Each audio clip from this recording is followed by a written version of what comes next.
One of the things I tell guys that are trying to reclaim their movement, and this happens a lot with guys that are in depressive states, go through they find themselves just sort of spiraling internally, and they're not moving, they're self-isolating, there are all these behavioral patterns that start to indicate that a man's, in that spiral.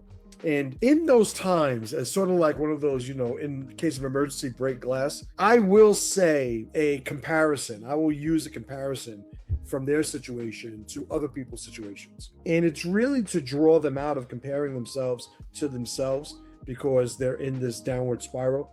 And I'll say, well, all right, you lost, your job, but imagine if you lost your job and you were sick. Or I heard a story about a guy who lost his job when his wife was sick and he lost his health coverage, the same coverage he needed to help his wife. And I'll paint a picture of something that's comparative, that really allows him to sort of come out of his shell a little bit and start to